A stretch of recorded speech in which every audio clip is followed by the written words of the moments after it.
देखिए ना, हमने स्पेशल एम्बेसडर भेजी थी, हरीम शाह यूएई भेजी थी और उनकी वहां पे सरगर्मियां उन्होंने टिकटॉक पे हमें दिखाई थी, तो उससे तलकन बहाल नहीं हुए सर। पाकिस्तान इतना आइसोलेटेड कभी नहीं था, ये मैं आपको पूरे दावे से कह रहा हूँ। बहुत सारे ममालिक इंडिया के साथ भी खड़े हैं, फ्रांस ऑल आउट उनके साथ खड़ा है क्योंकि उन्होंने उनसे असला खरीदा, पैसे दिए हैं। इसराइल उनके साथ खड़ा है। मंगोलिया जैसा मुल्क भी गुर्बत से बाहर निकला है।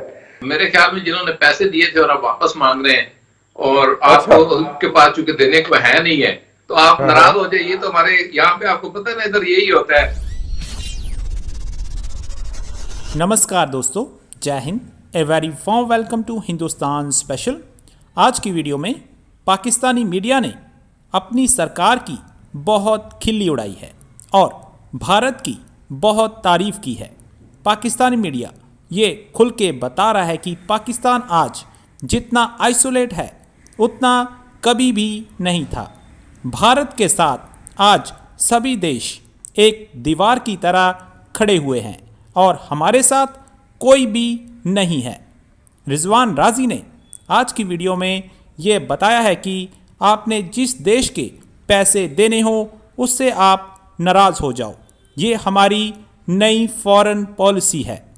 पाकिस्तान तो मंगोलिया से भी गया गुजरा देश है। हमारी डिप्लोमेसी मंगोलिया से भी पीछे चली गई है। आज की वीडियो में रिजवान राजी और उसके पैनल ने और क्या कहा, तो चलिए दोस्तों आज की वीडियो की तरफ चलते हैं। जिनमें से उन्होंने एक बात ये भी कही, वो इमरान खान साहब, जिन्होंने अभी कुछ दिन पहले ही अपने बच्चों की नैनी और अपनी साहब का वाइफ को भी ट्विटर पे अनफॉलो कर दिया था और कहा गया कि ये इस वजह से हुआ क्योंकि नवाज शरीफ भी किसी को फॉलो नहीं करते, तो ये भी कायदा ये भी किसी को फॉलो नहीं करते। तो उन इमरान खान साहब ने ये कहा, जिस तरह भुट्टो साहब ने कमेटी चौक के अंदर कहा था, उन्होंने कहा कि जनाब बैरूनी मुल्क जो हैं वो हमारी हुकूमत के पीछे हो गए हैं और हमने जो तरक्की की है वो उसको रिवर्स करना चाहते हैं। मैं उस दिन का ढूंढ रहा हूँ कोई तरक्की की कोई रमक या कोई जरा को मुझे नजर आ जाए जो इमरान खान साहब की जेर क़यादत हुई हो, मैं उसको तलाश कर पाऊँ। अभी तक मैं नाकाम हूँ, आप मेरी मदद कीजिएगा। कौन से दो जेलस कंट्रीज हैं? कुछ जगहों पे कुछ एडिटरों ने अपने अखबारात में छपवाया है कि जी दो इस्लामी ममालिक हैं जो पाकिस्तान की टांग खींच रहे हैं। मैं सोच रहा था कि अमेरिका तो हम फतह कर आए थे क्योंकि वहां से तो हमने दो ममालिक हैं जी। अमेरिका तो हम फतह कर आए थे क्योंकि वहां तो हमने वर्ल्ड कप जीता था और बोरिस जॉनसन तो अपना बड्डी है, ठीक है। इसलिए ईरान जो है वो तो हैंडल कर रहा है, जुल्फी बुखारी, वहां पे तो कोई मसला ही नहीं है। हम तो जाके ईरान की जुबान बोलते हैं कि आपके यहाँ दहशतगर्दी हमारे मुल्क से होती है। इंडिया जो है उसकी तो हम जीतने की दुआएं किया करते थे और सऊदी अरब की तो हम गाड़ी चला चुके हैं, तो वो तो हमारा फोन डायरेक्ट लेता था। हमें बताया गया कि प्राइम मिनिस्टर तो छोड़े, वो तो हमारे सरकारी अफसर जो हैं, हमारे आर्मी चीफ जो हैं, उनकी वो जो है वो फोन डायरेक्ट कॉल सुनता है। मुझे समझ नहीं आ रही है ममालिक कौन से हैं जी दो जो कि हमारी तरक्की से जेलस है। देखिए ना, हमने स्पेशल एम्बेसडर भेजी थी, हरीम शाह यूएई भेजी थी और उनकी वहां पे सरगर्मियां उन्होंने टिकटॉक पे हमें दिखाई थी, तो उससे तलकन बहाल नहीं हुए सर। रिजवान साहब ये वही हैं मेरे ख्याल में जिन्होंने पैसे दिए थे और आप वापस मांग रहे हैं और अच्छा। आपको उनके पास चूंकि देने को है नहीं है तो आप हाँ नाराज हाँ। हो जाइए। तो हमारे यहाँ पे आपको पता है ना, इधर यही होता है। अगर आप गौर करें तो हमारे इधर सिंध और पंजाब का कल्चर था कि किसी ने उधार ले लिया, उसके बाद मांगा गया तो नाराज हो जाए, साल 2 साल निकल जाएगा। देखिए कोलैप्स कर दी इन्होंने फॉरेन पॉलिसी। रिजवान रईस साहब, पाकिस्तान इतना आइसोलेटेड कभी नहीं था, ये मैं आपको पूरे दावे से कह रहा हूं जितना इस वक्त है। देखिए नवाज शरीफ के दौर में भी सूरत इतनी अच्छी नहीं थी लेकिन इतनी बुरी भी नहीं थी। फिर आपने गाड़ियां भी चलाई, आपने पैसे भी खाए और आज आप बैठे हुए एक दूसरी बात कर रहे हैं और एक दिन आप एक बात करते हैं, दूसरे दिन दूसरी बात करते हैं, एक दिन कहते हैं नहीं नहीं बिल्कुल। वो डब्बे वाले जो पीर साहब हैं उनकी अपनी नहीं समझ आती कि वो क्या करते फिर रहे।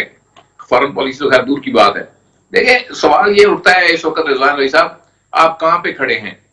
सी पैक, मैं आपको दावे से कहता हूं जितने ये स्टेटमेंट्स और ये सारा कुछ हो रहा है और ये सारा शोशा है, ये खबरें चलवाई जा रही हैं, अमली तौर पे इसके ऊपर कोई बड़ी पेशरफ्त सामने नहीं आ रही।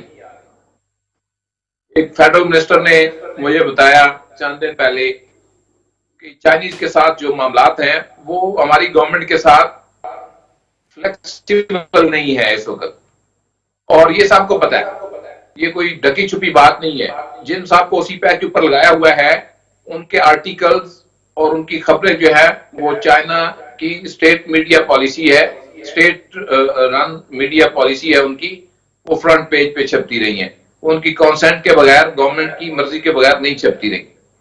एनीहो, फिर आप आ जाए अमेरिका की तरफ, वहां पे अगर बाइडन आ जाता है तो वहां भी आप माशाल्लाह उसी पोजीशन में होंगे। तुर्की के साथ पहले आपने दोस्ताना बनाने की कोशिश की, सऊदी अरब को नाराज किया, फिर तुर्की के साथ डिस्टेंस के ऊपर चले गए, रह गया ईरान और अफगानिस्तान, और उनके साथ जैसे ताल्लुकात है वो आपको मालूम है। तो देखिए, आपने फॉरेन पॉलिसी को कोलैप्स कर दिया। आप इस वक्त बिल्कुल, आप बात करें इंडिया, लेकिन बहुत सारे ममालिक इंडिया के साथ भी खड़े हैं, फ्रांस ऑल आउट उनके साथ खड़ा है क्योंकि उन्होंने उनसे असला खरीदा, पैसे दिए हैं, इजराइल उनके साथ खड़ा है, और कई ममालिक हैं जो इस मामले में गो के वो गासिब हैं, लेकिन उनकी बात जो है उनको कोई कह नहीं रहा कि आपने ये क्यों किया, क्योंकि हम अपनी बात कर नहीं पा रहे ना दुनिया में, और हम अपनी नाकामी का जो मलबा है वो डाल रहे हैं। हमें फुर्सत नहीं है आपस में लड़ने से, एक दूसरे के सर के ऊपर वार करने से। किसी फोरम के ऊपर जाकर कोई खिताब किया हो तो नहीं सर, नहीं भट्टी साहब वो एक हमारे मीडिया के एक्टर हैं जो अपने वालिद साहब, मरे हुए वालिद के अंगूठे लगवाते हुए यूएई में पकड़े गए थे, फिर जेल में रहे थे। उनकी एक वेबसाइट है ग्लोबल विलेज स्पेस नाम की, उसको उन्होंने इंटरव्यू दिया यार, 35 मिनट वहां पे बैठ के वो जर्नलिस्ट साहब की वाइफ के साथ उन्होंने गुफ्तगू किया अंग्रेजी में। इतना बड़ा काम किया यार, आप कह रहे हैं उन्होंने किसी फोरम पे खिताब ही नहीं किया।